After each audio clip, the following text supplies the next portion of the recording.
একটা পোস্ট নিয়ে না পড়ে থাকাটাই ভালো। আর অনেক পোস্ট রয়েছে রাজ্যে। তো বর্তমানে যেহেতু হাইকোর্টের ব্যাপার, আশা করি নেক্সট আপডেট আমি শুনানি তারিখ ঠিক হবে তখনই কিন্তু ভিডিও পোস্ট করব, তারা কিন্তু আর কোনোরকম ভিডিও করা হবে না। তো এটা কিন্তু লাস্ট আপডেট। তো বন্ধুরা, যখনই যে কোনো ভিডিও আপলোড করি, যে কোনো আপডেট দিয়ে থাকি, তো তখনই কিন্তু আপনারা একটাই প্রশ্ন করেন, ফুড এসে বর্তমান আপডেট কী রয়েছে, রেজাল্ট কবে বেরোবে, কিংবা বর্তমান কেসের স্ট্যাটাস কী রয়েছে, অগ্রগতি হলো কি না। এবং কিন্তু আপনারা হোয়াটসঅ্যাপেও মেসেজ করছেন, ফোন করেও কিন্তু আমাকে জানাচ্ছেন ফুড এসে বর্তমান আপডেট কী রয়েছে। তো কিন্তু বাধ্য হয়ে ভিডিও করছি, ঠিক আছে। তো সম্পূর্ণ তথ্য আশা করি এই ভিডিওতে পাবেন। তো ফুড এসআই সম্পর্কিত তথ্য আশা করি আপনারা আগে থেকেই জানেন। ফুড এসআই কতটা দুর্নীতি হয়েছে, প্রচুর দুর্নীতি হয়েছে, ঠিক আছে। 2018 সালে কিন্তু প্রচুর দুর্নীতি হয়েছিল, সেটা যদিও কমপ্লিট হয়ে গেছে প্রসেস। তো এখন এই যে রিসেন্ট ফুড এসআই, তো সেটা কিন্তু প্রচুর দুর্নীতি, প্রচুর জলঘোলা, তার জন্য কিন্তু মামলা দায়ের করা হয়েছে। তো ব্যাপারটা হচ্ছে মামলা দায়ের করা হয়েছে কেন? দুর্নীতির কারণে, ঠিক আছে। একটা কথা মনে রাখবেন, দুর্নীতির কারণে মামলা দায়ের করা হয়েছে। তো আজকে এই যে অ্যান্টি কারাপশন ইউনিটির পক্ষ থেকে যে মামলা দায়ের করা হয়েছে, তো মামলা দায়েরের অনেক কারণ রয়েছে, দুর্নীতি, ঠিক আছে। এই দুর্নীতির কারণেই কিন্তু মামলা দায়ের করা হয়েছে। এই যে কয়েক বছর ধরে অ্যান্টি কারাপশন ইউনিটের পক্ষ থেকে যে ডেপুটেশন দেওয়া হচ্ছে, তারপরে কিন্তু কমিশন নড়েচড়ে বসে, আশা করি আপনারা জানেন, এবং পরীক্ষা কিন্তু স্বচ্ছতা এনেছে, এটা কিন্তু আশা করি আপনারা জানেন।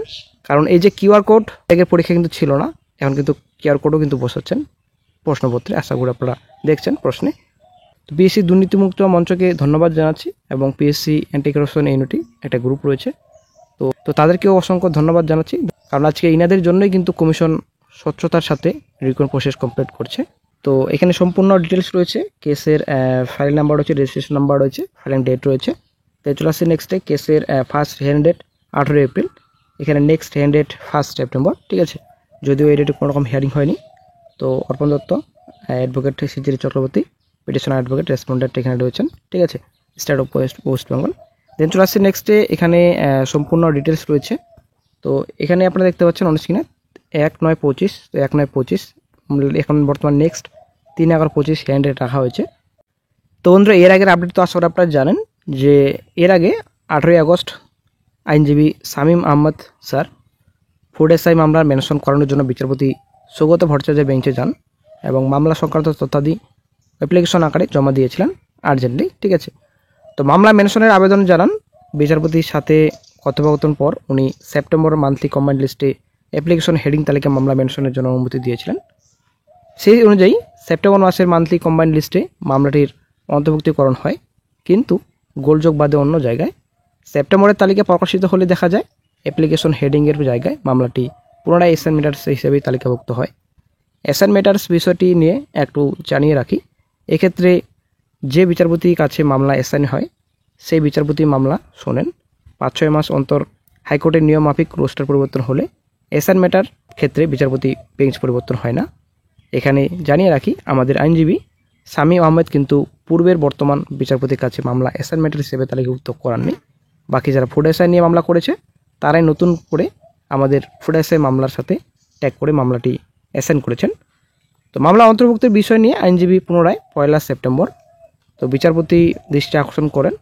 উনি প্রথমে জানান উনি তো অ্যাপ্লিকেশন হেডিংয়ের মেনশনের জন্য বলে দিয়েছেন। পরবর্তীতে জানান যেহেতু মামলা অ্যাসাইনমেন্ট আসে, তাই অ্যাপ্লিকেশন করা হলেও মামলা আপাতত অ্যাসাইনমেন্টার্সে থাকবে। পুজোর ছুটির পর উনি অ্যাসাইনমেন্টার্স শুনবেন, তার আগে হবে না। তো পুজোর আগে শুনানির সময় উকিলবাবু আবেদন করলেও বিচারপতি জানান যেহেতু অ্যাসাইনমেন্টারের কেসটি রয়েছে, তো অন্যান্য মামলার আগে বর্তমানে শোনা সম্ভব নয়। ওনার মনে আছে যে আইনজীবী শামীম আহমদ ফুড এসআইয়ের জরুরি শুনানির জন্য আগস্ট মাসে অ্যাপ্লিকেশন দিয়েছিলেন। তো পুজোর ছুটির পর নভেম্বরের প্রথম সপ্তাহে হাইকোর্ট খুললে আরেকবার রিমান্ড দিলে উনি শুনানির তারিখ দেবেন। তো আশা করি বন্ধুরা এর আগের আপডেট আপনারা বুঝে গেছেন। তো নভেম্বরের প্রথম দিকেই কোর্ট ওপেন হবে, তারপরে কিন্তু গুরুত্বপূর্ণ আপডেট পাওয়া যাবে। তো অনেকে কিন্তু আমাকে অনেকবার জিজ্ঞাসা করছেন, মোটামুটি ভিডিও আপলোড করলেই কিন্তু আপনারা একটাই প্রশ্ন করেন ম্যাক্সিমাম, যে ফুড এসআই বর্তমান স্ট্যাটাস কী, বর্তমান আপডেট কী, এবং হোয়াটসঅ্যাপে এবং আমাকে কিন্তু অনেকে ফোন করেন যে বলছেন ফুড এসআইয়ের বর্তমান আপডেট কী। তো বন্ধুরা আশা করি আপনারা জানেন হাইকোর্টের ম্যাটার অনেকটাই কিন্তু লেট প্রসেস, ঠিক আছে। অনেক প্রসেস খুব তাড়াতাড়ি হয়, অনেক কিন্তু খুব লেট হয়। তো সবাই কিন্তু চেষ্টা করছে, এই যে মামলা দায়ের করা হয়েছে সি অ্যান্টি কারাপশন ইউনিটি, তো গ্রুপ কিন্তু খুবই ভালো প্রসেস পদক্ষেপ নিচ্ছেন ভবিষ্যতের জন্য। তো এই যে কমিশন আজকে প্রসেস খুব ফাস্ট এবং এই যে স্বচ্ছতার সঙ্গে নিয়োগ প্রসেস কমপ্লিট করাচ্ছেন কমিশন। এই যে গ্রুপ অ্যান্টি কারাপশন ইউনিটি, তো এই গ্রুপের জন্যই কিন্তু আজকে কমিশন স্বচ্ছতার সাথে নিয়োগ প্রসেস কমপ্লিট করছে। ঠিক আছে, তো অসংখ্য ধন্যবাদ জানাচ্ছি অ্যান্টি কারাপশন ইউনিটির গ্রুপের সকল সদস্যদের এবং অ্যাডমিন প্যানেল সঙ্গে মডারেটরদের, কারণ অনেকবার আন্দোলন করা হয়েছে কমিশনে, আশা করি আপনারা জানেন। তো আন্দোলনের ফল কিন্তু অনেকটাই পজিটিভই এসেছে, নেগেটিভ কিন্তু কোনো রকম আসেনি। তো সম্পূর্ণ প্রসেস খুব তাড়াতাড়ি কিন্তু কমিশন করছে এবং স্বচ্ছতার সাথে করছে। তো ফুড এসআই প্রচুর দুর্নীতি হয়েছে, আশা করি আপনারা জানেন। তো বারবার এটা নিয়ে কিন্তু আমাকে প্রশ্ন করছেন যে কবে নাগাদ রেজাল্ট বেরোবে কিংবা বর্তমান স্ট্যাটাস কী রয়েছে, বর্তমান আপডেট কী রয়েছে। তো বন্ধুরা আপনাদের বলি, কোর্টের ম্যাটার খুব লেট হয়। তো আপনাদের বলি, কোর্টের ম্যাটার বেশি কিন্তু বলা উচিত নয়, যেহেতু ওখানে আন্ডার কোর্ট। ঠিক আছে, তো সম্পূর্ণ প্রসিডিং কিন্তু এখন কোর্টের উপর ডিপেন্ড করবে। তো এখন কি নির্দেশ আসে কোর্টের তরফ থেকে সেটাই হচ্ছে ব্যাপার, রেজাল্ট আসবে নাকি রি এক্সাম হবে। তো এখন কোর্টের উপর সম্পূর্ণ প্রসেস কিন্তু ডিপেন্ড করবে। তো এখন যেহেতু আন্ডার কোর্ট, তো বলা মুশকিল কী হবে ফিউচারে।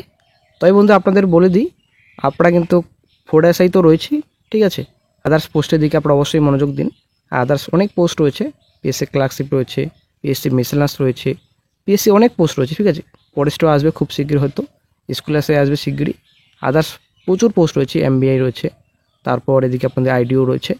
তো ভ্যাকেন্সি কিন্তু প্রচুর রয়েছে পিএসসি, এবং গ্রুপ ডিও ভ্যাকেন্সি প্রচুর রয়েছে। এসএসসি নতুন করে রিলিজ হলো ভ্যাকেন্সি। ঠিক আছে, তো আদার্স পোস্টে, আদার্স রিক্রুটমেন্ট বডিতে অবশ্যই আপনারা নজর দিন। পিএসসি ফুড এসে প্রচুর দুর্নীতি হয়েছে, দুর্নীতির কারণেই আজকে কিন্তু এরকম পরিস্থিতি, এরকম মামলা। তো এই হচ্ছে ব্যাপার। ভবিষ্যতে না স্বচ্ছতার সঙ্গে কমিশন ফুড এসে পরীক্ষা নেয়, তার জন্য কিন্তু একটা বড় পদক্ষেপ নেওয়া হয়েছে, মামলার পথ বেছে নেওয়া হয়েছে। তো বন্ধুরা 3/11/25 এই যে নেক্সট একটা হিয়ারিং ডেট রাখা হয়েছে, হয়তো বন্ধুরা, তো হয়তো এই দিনেই কেসটিকে মেনশন করানো হবে। ঠিক আছে, 3/11/25 যেহেতু কোর্ট ওপেন হচ্ছে, তো নভেম্বরের প্রথম দিকে কিন্তু কোর্ট ওপেন হচ্ছে, শীঘ্রই কিন্তু এই বিষয়ে একটা গুরুত্বপূর্ণ আপডেট পাওয়া যাবে। আপনারা ধৈর্য ধরুন যারা ফুড এসে এক্সামিনেশন দিয়েছেন, তো খুব শীঘ্রই একটা গুরুত্বপূর্ণ আপডেট পাওয়া যাবে। তো দেখা যাক কী গুরুত্বপূর্ণ আপডেট ফিউচারে পাওয়া যায়।